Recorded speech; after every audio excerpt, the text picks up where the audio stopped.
ఓం శ్రీ స్వామియే శరణమయ్యప్ప. ఈ రోజుకి వచ్చేసి అరమండలం రోజులు అయిందనమాట. అరమండలం అంటే 41 రోజులు దీక్ష కాబట్టి 21వ రోజు అనమాట. మా స్వాములు ఇద్దరు మాల వేసి 21 రోజు అయిపోతుందండి.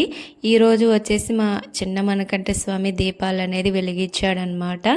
ఈ దీపాలు వెలిగించేసి స్వామివారికి హారతి ఇచ్చుకొని అండ్ శరణాలు అనేది చెప్పుకుంటున్నారు. అండ్ రోజు నిద్ర లేచేసి 4:30 కల్లా ఇంట్లో మొత్తం క్లీన్ చేసేసుకొని ఇలా దీపాలు అనేది పెట్టేసుకున్నారు. స్వామి వాళ్ళే కొంచెం లేట్ అయిందని చెప్పేసి స్వామి వాళ్ళు కొంచెం సహాయం అనేది చేస్తారండి. ఇక్కడ వచ్చేసి మొత్తం దీపాలన్నీ పెట్టేశాక దీపారాధన చేసేసి ఆ తర్వాత వచ్చేసి శరణ ఘోష చెప్పుకోవాలంటే ముందు వచ్చేసి హారతి అనేది కర్పూర హారతి ఇవ్వాలన్నమాట. కర్పూర ప్రియుడు అని చెప్పేసి అంటారు అయ్యప్ప స్వామిని.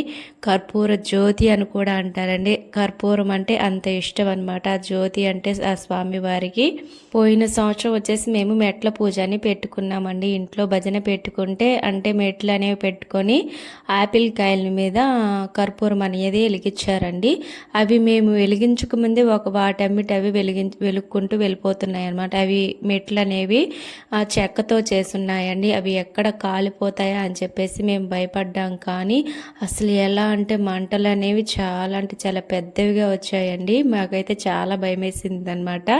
ఆ మహత్యం అనేది అక్కడే తెలుస్తుందండి. అయ్యప్ప స్వామి ఉన్నాడు అని అనటానికి ఒక్క దగ్గర కూడా చిన్నగా కూడా కాలేదండి.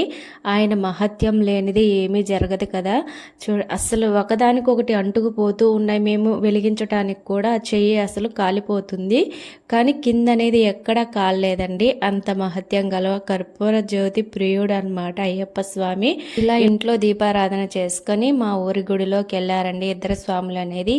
ఆ తర్వాత నేను ఆ స్వామి ముందు కొంచెం అలా కూర్చొని ఆ స్వామికి నా మనసులో మాట చెప్పుకున్నాను.